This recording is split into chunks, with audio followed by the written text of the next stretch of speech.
नमस्कार मित्रों, सिविल सेवा अभ्यर्थियों के एकेडमिक उद्देश्यों के लिए हिंदी की राजभाषा स्तर की मानक शब्दावली में प्रतिदिन द हिंदू समाचारों को समझिए। इस चैनल को तुरंत सब्सक्राइब कीजिए।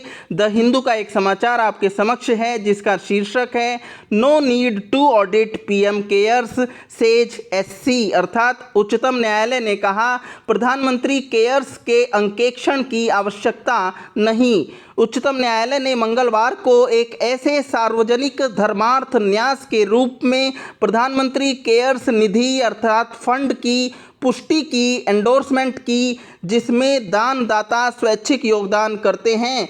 सरकारी धन से मुक्त अर्थात सरकारी बजट संबंधी सहायता एवं समर्थन, बजटरी सपोर्ट से मुक्त रहने वाले सार्वजनिक धर्मार्थ न्यास का अंकेक्षण अर्थात ऑडिट भारत के महानियंत्रक एवं महालेखा परीक्षक कॉम्प्ट्रोलर एंड ऑडिटर जनरल से कराए जाने का कोई प्रयोजन अर्थात ओकेजन नहीं है। माननीय सर्वोच्च न्यायालय ने कहा कि आवश्यकता के समय जिस बुद्धिमत्ता एवं विवेक अर्थात विजडम के साथ इस निधि का गठन किया गया, उस बुद्धिमत्ता एवं विवेक अर्थात विजडम पर प्रश्न उठाने का प्रयोजन अर्थात ओकेजन किसी जनहित याचिका को प्राप्त नहीं है। 75 पृष्ठों अर्थात 75 पेजेज के एक निर्णय में न्यायमूर्ति अशोक भूषण की अध्यक्षता वाली पीठ ने व्यवस्था दी कि आवश्यकता के समय इस कालखंड में सार्वजनिक धर्मार्थ न्यास की गठन प्रक्रिया में कोई अपवाद क्रियान्वित अर्थात लागू नहीं किया जा सकता। नो पब्लिक स्क्रूटनी यह सब हेडिंग है, उपशीर्षक है द हिंदू का, अर्थात कोई सार्वजनिक जांच नहीं। एक गैर सरकारी संगठन नॉन गवर्नमेंट ऑर्गेनाइजेशन अर्थात एनजीओ जिसका नाम है centre for public interest litigation, इस गैर सरकारी संगठन का न्यायालय में प्रतिनिधित्व करते हुए वरिष्ठ अधिवक्ता प्रशांत भूषण ने तर्क दिया कि प्रधानमंत्री केयर्स निधि को भारत के महानियंत्रक व महालेखा परीक्षक सीएजी से अंकेक्षण ऑडिट के अधीन नहीं रखा गया है। इस प्रकार इस निधि को सार्वजनिक जांच के अंतर्गत नहीं रखा गया है। इस निधि में प्रदत्त समस्त दान व योगदान 100% कर मुक्त है।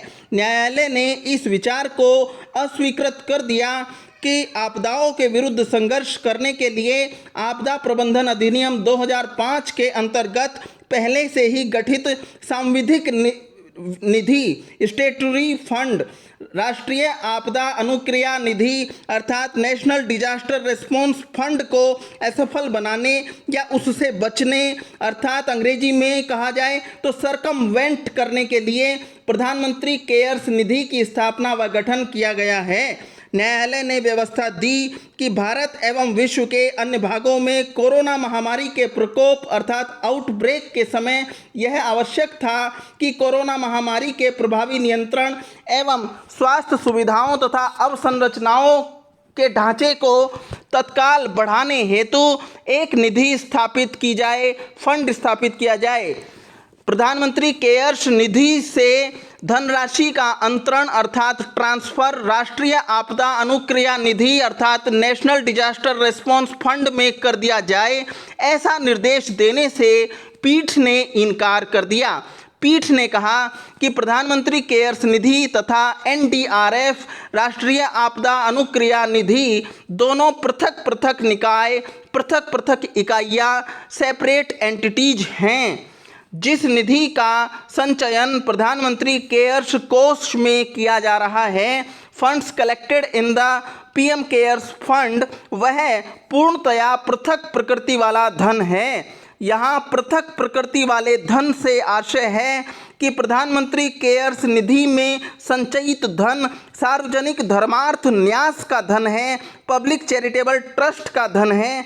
इसीलिए यह सार्वजनिक धर्मार्थ न्यास के धन को सांविधिक प्रकृति वाली निधि अर्थात राष्ट्रीय आपदा अनुक्रिया निधि एनडीआरएफ में अंतरित करने, ट्रांसफ़र करने का निर्देश देने का कोई औचित्य नहीं बनता। इसके साथ साथ न्यायालय ने पूछा कि दानदाताओं को एनडीआरएफ राष्ट्रीय आपदा अनुक्रिया निधि में दान देने से कौन रोक रहा है।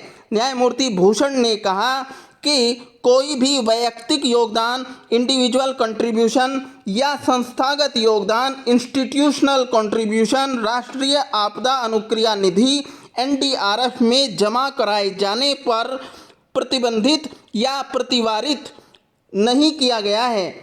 द हिंदू का उपशीर्षक है, सब हेडिंग है, no need for fresh plan, अर्थात नए सिरे से योजना की कोई आवश्यकता नहीं।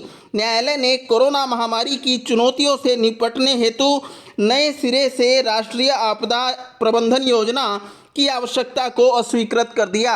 न्यायालय ने अनुस्मारक दिया, अर्थात याद दिलाया कि राष्ट्रीय योजना तथा मार्गदर्शिका या मार्गदर्शक सिद्धांत की प्रकृति किसी आपदा के घटित होने के पूर्व ही सुनिश्चित किए जाने वाली होती है। यह तत्परता अर्थात प्रिपेयर्डनेस या साधारण भाषा में कहें तो मुस्तैदी का मापक अर्थात मानदंड या मेजर होता है। आपदा घटित हो चुकने के बाद एक राष्ट्रीय योजना का निर्माण किया जाए, यह संतुष्ट करने वाला तर्क नहीं है। न्यायालय ने कहा कि सरकारी वेब स्थल अर्थात सरकारी वेबसाइट पर नवंबर 2019 से ही आपदा विषयक योजना अपलोडेड है, उपलब्ध है। प्राधिकारियों अर्थात अथॉरिटीज ने विभिन्न आदेशों तथा उपायों के परामर्शों के साथ अनुपूरक के रूप में सप्लीमेंटिंग टू इट इस आपदा विषयक योजना विनिर्देशों को संलग्न अर्थात नत्थी किया है, अर्थात उपलब्ध कराया है। ऐसे में नए सिरे से राष्ट्रीय योजना का कोई प्रयोजन अर्थात ओकेजन नहीं है। न्यायमूर्ति भूषण ने इस विषय में भी न्यायिक हस्तक्षेप का कोई वैध कारण नहीं प्राप्त किया कि महामारी के दौरान राहत शिविरों में सरकार को राहत के न्यूनतम मानक अवश्य उपलब्ध कराने चाहिए। आपदा प्रबंधन अधिनियम 2005 के खंड 12 सेक्शन 12 में आपदा राहत शिविरों में सरकार द्वारा सुनिश्चित किए जाने योग्य न्यूनतम राहत मानकों की सूची उपलब्ध है। ये न्यूनतम राहत मानक मुख्य तौर पर शरण अर्थात शेल्टर, भोजन, पेयजल अर्थात ड्रिंकिंग वाटर, मेडिकल कवर अर्थात आयुर्विज्ञान सुरक्षा तथा स्वच्छता अर्थात सैनिटेशन आदि है। कोरोना महामारी के घटित होने के पूर्व से ही मार्गदर्शिका अर्थात गाइडलाइंस उपलब्ध हैं।